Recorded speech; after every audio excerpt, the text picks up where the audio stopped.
Hello दोस्तों, स्वागत है आपका मेरे यूट्यूब चैनल पे। तो दोस्तों, आज हम बात करेंगे बदहज़मी यानी अपच। इंग्लिश में इसको हम इंडाइजेशन या डिस्पेप्सिया बोलते हैं। तो इस वीडियो में हम आपको पूरी डिटेल से समझाएंगे और बताएंगे कि बदहज़मी क्या होता है। पूरी डिटेल्स हम आपको इसमें वीडियो में देंगे, तो आप मेरे वीडियो में लास्ट तक बने रहिएगा। उससे पहले आप मेरे चैनल पर नए हैं तो प्लीज़ चैनल को सब्सक्राइब करिएगा, बेल आइकन को ऑन करिएगा, जिससे मेरे आने वाले नए वीडियो का नोटिफिकेशन आपको मिलता रहेगा। तो चलिए बात करते हैं बदहज़मी यानी इंडाइजेशन। तो बदहज़मी को अपच के रूप में भी जाना जाता है। यह पेट के ऊपरी हिस्से में होने वाला दर्द या बेचैनी है। अपच अन्य लक्षणों के साथ भी हो सकती है, जैसे पेट का भरा हुआ या फूला हुआ महसूस हो रहा, सीने में जलन का एहसास तब होता है जब एसिड जो होता है पेट से होकर भोजन की नली में जाने लगता है, मतली आना, ढकारे आना, ऊपरी पेट में दर्द या बेचैनी, पेट फूलना। तो ये सब लक्षण अक्सर खाने के बाद ही उत्पन्न होते हैं। पेट का एसिड जब पाचन तंत्र यानी म्यूकोसा की संवेदनशीलता सुरक्षात्मक सतह के संपर्क में आता है तो बदहज़मी हो सकती है। पेट में उत्पन्न अम्ल एसिड पाचन तंत्र की सुरक्षात्मक सतह को क्षतिग्रस्त कर देते हैं, जिससे जलन और सूजन होती है जो कष्टकारक हो सकती है। बदहज़मी से परेशान अधिकांश लोगों के पाचन तंत्र में सूजन नहीं होती है, इसलिए उनके लक्षण म्यूकोसा क्या होता है, ये आपके आंतों के चारों तरफ एक तरह की झिल्ली होती है जो संवेदनशीलता को बढ़ाने के कारण माने जाते हैं। ज़्यादातर मामलों में अपच खाने से संबंधित होती है, हालांकि यह अन्य कारकों जैसे धूम्रपान, शराब, गर्भधारण, तनाव या कुछ दवाएं लेने से भी हो सकती हैं। अपच के सटीक कारणों को खोजने के लिए चिकित्सकों को जांच हेतु रक्त, मल के नमूने, एक्सरे और कारणों का विश्लेषण करने के लिए बायोप्सी के साथ एक एंडोस्कोपी की आवश्यकता हो सकती है। ज़्यादातर लोग अपने आहार और जीवनशैली में साधारण परिवर्तन करके या कई अलग दवाइयाँ जैसे एंटा एसिड का उपयोग करके अपच का इलाज करने में सक्षम होते हैं। बदहज़मी कितने समय तक रहती है? अपच की अवधि रोग को बढ़ने वाले कारक पर निर्भर करती है। अत्यधिक जंक फूड खाने, शराब पीने और 1 से 2 घंटे तक धूम्रपान करने के कारण अपच और सीने में जलन हो सकती है। कुछ मामलों में व्यक्ति का भोजन पचने के 2 घंटे बाद उसे थोड़ी राहत महसूस हो सकती है। पेट द्वारा भोजन को देर से और धीमी गति से पचाने के कारण मोटे और पुराने रोगियों में अपच 3 घंटे तक रह सकती है। अपच के लक्षण गर्भावस्था और अन्य बीमारियों जैसे पेट का कैंसर, गैस्ट्रोइंटेस्टाइनल रिफ्लेक्स रोग यानी GERD और पेप्टिक अल्सर से जुड़े होने के कारण 4 घंटे से अधिक समय तक रह सकते हैं। एक रोगी अक्सर अपच से पीड़ित हो सकता है जब अपच के लक्षण पेट के रोगों के कारण होते हैं।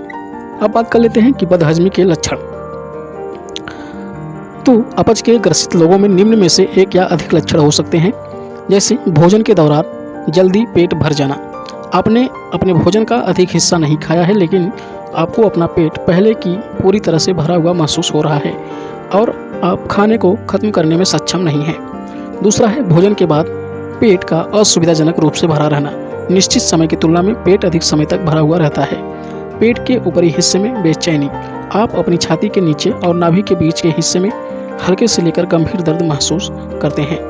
पेट के ऊपरी हिस्से में जलन, आप अपनी छाती और नाभि के नीचे एक बेचैनी पैदा करने वाला ताप या जलन महसूस कर सकते हैं। पेट के ऊपरी हिस्से में सूजन, आप एक असुविधाजनक खिंचाव महसूस कर सकते हैं। मतली, आपको उल्टी करने की इच्छा होती है। अक्सर कम दिखाई देने वाले लक्षणों में उल्टी और ढकार शामिल हैं। कभी कभी बदहज़मी से परेशान लोग सीने में जलन भी अनुभव करते हैं, लेकिन सीने की जलन और अपच 2 अलग अलग स्थितियां हैं। सीने की जलन आपकी छाती के बीच में होने वाला दर्द या जलन होती है जो खाने के दौरान या खाने के बाद आपकी गर्दन या पीठ में फैल सकती है। नेक्स्ट टॉपिक, बदहज़मी के कारण और क्या क्या इसके जोखिम होते हैं। तो अपच आमतौर पर हमारी जीवन शैली में हम क्या खाते हैं और क्या पीते हैं इससे संबंधित है। यह संक्रमण या कुछ अन्य पाचन संबंधित स्थितियों के कारण हो सकती हैं, जैसे बहुत ज़्यादा खाना, बहुत तेज़ी से भोजन करना, वसा युक्त या तैलीय खाद्य पदार्थों का सेवन करना, मसालेदार भोजन खाना, कैफीन युक्त अत्यधिक मात्रा का सेवन करना, अत्यधिक शराब पीना, बहुत चॉकलेट खाना, बहुत अधिक गैस युक्त फिजी पेय पदार्थों का सेवन करना, भावनात्मक आघात, पित्ताशय की पथरी, जठर शोथ यानी पेट की सूजन, हाइटस हार्निया संक्रमण विशेषकर हेलिकोबैक्टर पाइलोरी बैक्टीरिया से फैलने वाला, घबराहट, मोटापा, अग्नाशय शोथ यानी पैनक्रियाटिस यानी अग्नाशय की सूजन, पेप्टिक अल्सर, धूम्रपान, कुछ दवाएं जैसे एंटीबायोटिक, NSAID, आमाशय का कैंसर। तो इन सब कारण या जोखिम होते हैं जिनकी वजह से आपको बदहजमी यानी इंडाइजेशन होती है। नेक्स्ट टॉपिक जो होता है बदहजमी से बचाव। तो बदहजमी से बचने का सबसे अच्छा तरीका उन खाद्य पदार्थों और परिस्थितियों को दूर रहना है जो इसे पैदा करती हैं। आप अपने भोजन की एक डायरी बना सकते हैं जिससे आपको यह पता लगाने में मदद मिलेगी कि क्या खाने से आपको परेशानी होती है। समस्या को रोकने के लिए अन्य बहुत से तरीके हैं, जैसे कम भोजन खाएं ताकि आपके पेट को उस भोजन को पचाने में ज़्यादा मुश्किल ना हो। धीरे धीरे खाएं। एसिड युक्त खाद्य पदार्थों से बचें, जैसे खट्टे फल और टमाटर। कैफीन युक्त खाद्य पदार्थों और पेय पदार्थों से बचें या कम मात्रा में उपयोग करें। यदि तनाव बदहजमी को बढ़ाता है तो इससे निजात पाने के लिए नए तरीके जानें, जैसे आराम और बायोफीडबैक तकनीकें। यदि आप धूम्रपान करते हैं तो इस आदत को छोड़ दें या कम से कम खाने से पहले या बाद में धूम्रपान न करें, क्योंकि धूम्रपान आपके पेट में जलन पैदा कर सकता है। शराब के सेवन से बचें।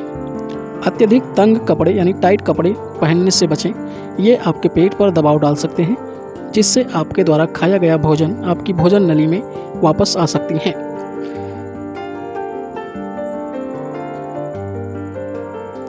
पेट भरा होने पर व्यायाम न करें। खाना खाने से पहले या खाना खाने के कम से कम 1 घंटे बाद व्यायाम करें। भोजन करने के तुरंत बाद न लेटें।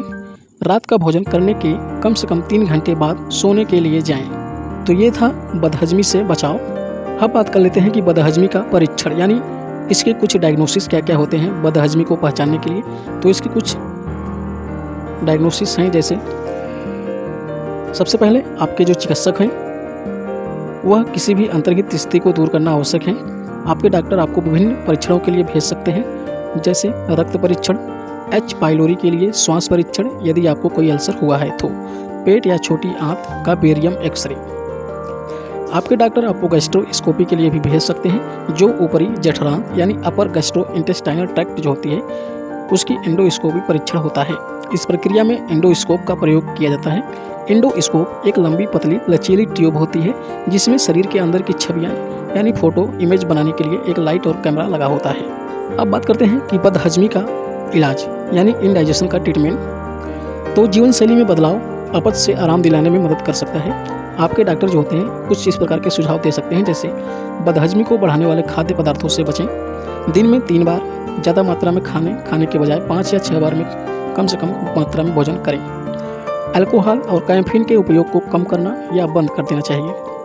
कुछ दर्द निवारक दवाइयाँ जैसे एस्पिरिन, आइबुप्रोफेन और नेप्रोक्सेन सोडियम, कुछ दवाएं ऐसी हैं जिनको लेने से आपको परहेज करनी चाहिए। बदहजमी को बढ़ाने वाली दवाओं के विकल्प ढूंढना चाहिए। तनाव और चिंता पर नियंत्रण रखना चाहिए। प्रोटॉन पंप अवरोधक यानी प्रोटॉन पंप इनहिबिटर की दवाइयाँ जो होती हैं जो पेट में अम्ल को कम कर सकती हैं। यदि आप अपच के साथ सीने में जलन अनुभव करते हैं तो PPI यानी प्रोटॉन पंप इनहिबिटर की दवाइयाँ आप ले सकते हैं। H2 रिसेप्टर एंटागोनिस्ट जो पेट में एसिड को कम कर सकती हैं, इस दवा को भी आप ले सकते हैं। अगर आपका पाचन तंत्र धीमी गति से काम करता है तो प्रोकाइनेटिक्स मददगार आपका हो सकता है। एंटीबायोटिक्स यदि एच पाइलोरी बैक्टीरिया आपकी बदहजमी का कारण है तो आप एंटीबायोटिक ले सकते हैं। कुछ हर्बल उपचार हैं जैसे पुदीना और जीरा, और कुछ मनोवैज्ञानिक उपचार हैं जिसमें विश्राम तकनीक यानी बिहेवियर मॉडिफिकेशन, संज्ञानात्मक व्यवहार यानी रिलैक्सेशन टेक्निक्स। तो इन सब टेक्निक का आप इस्तेमाल कर सकते हैं इससे बचने के लिए बदहजमी से। अब हम बात कर लेते हैं कि बदहजमी में क्या परहेज करना चाहिए, यानी क्या क्या आपको अवॉइड करना चाहिए इंडाइजेशन में। तो यदि आपको बदहजमी की परेशानी है तो धूम्रपान करना या च्युइंगम गम चबाना उचित नहीं है। ये पेट में हवा के प्रवेश को रोक देंगे और पाचन में बाधा आ जाएंगी। अधिक मात्रा में भोजन करने से बचें। भोजन करना न भूलें। शराब के सेवन से बचें। तले हुए खाद्य पदार्थ को न खाएं। टमाटर या प्याज जैसे अम्लीय खाद्य पदार्थ का सेवन न करें। लाल वाले मांस जो जल्दी नहीं पचता है तो उन सब मांस को आप ना खाएं। मसालेदार व्यंजन जो होते हैं, मसालेदार खाने जो होते हैं, उन सबको आप ना खाएं। चॉकलेट बहुत ज़्यादा ना खाएं। कैफीन युक्त उत्पादक जो होते हैं उनको खाने से परहेज करें। और कार्बन युक्त पदार्थ जो पेय होते हैं तो उनको आप खाने से या पीने से बचें। अब बात कर लेते हैं कि बदहजमी में क्या क्या खाना चाहिए। तो बहुत सारे तरल पदार्थ खासकर पानी पीना बहुत महत्वपूर्ण होता है। आपके शरीर में पानी की कमी को पूरा करने के लिए स्पोर्ट्स ड्रिंक भी ले सकते हैं। सेब का सिरका। सेब के सिरके का प्रयोग अक्सर अमाशय की हालत में सुधारने के लिए किया जाता है। हालांकि इसकी प्रकृति अम्लीय होती है, लेकिन इसका क्षारीय प्रभाव भी होता है जो अपच से राहत दिलाने में मदद करता है। अदरक। अदरक पाचन रसों और एंजाइमों के प्रभाव को उत्तेजित करती है, जो भोजन को पचाने में आपकी मदद करती है। बेकिंग सोडा पेट में एसिड के उच्च स्तर तक बढ़ने के कारण अक्सर बदहजमी हो जाती है। बेकिंग सोडा इस समस्या के लिए सबसे सरल और प्रभावी उपचार है, क्योंकि यह एक एंटी एसिड की तरह काम करता है।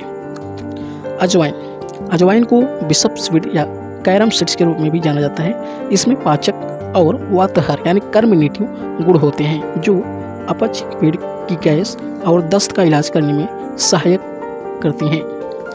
हल्के और नरम खाद्य पदार्थों की सिफारिश की जाती है, जैसे उबले हुए चावल, सब्जियों का सूप जैसे में हो गया, ग्रेवी, चटनी, केला, पपीता, उबली हुई मछली, उबली हुई सब्जियां, सेब की चटनी, फल में जैसे अनानास, अंगूर आदि, दही। तो इन सब को जैसे आपको इंडाइजेशन है तो ये सब चीज़ें आप खा सकते हैं। तो ये था आज का वीडियो हमारा इंडाइजेशन के बारे में, यानी बदहजमी और अपच क्या होती है। तो इस वीडियो में मैंने आपको पूरी डिटेल्स में समझाया। तो अगर आपको वीडियो अच्छा लगा हो तो कमेंट करिएगा, और हमारे चैनल पर पहली बार आए हैं तो चैनल को सब्सक्राइब करिएगा, बेल आइकन को ऑन करिएगा, जिससे मेरे आने वाले नए वीडियो का नोटिफिकेशन आपको मिलता रहेगा। तो चलिए फिर मिलते हैं अगले टॉपिक पे नेक्स्ट वीडियो में। तब तक के लिए नमस्कार, धन्यवाद, टेक केयर।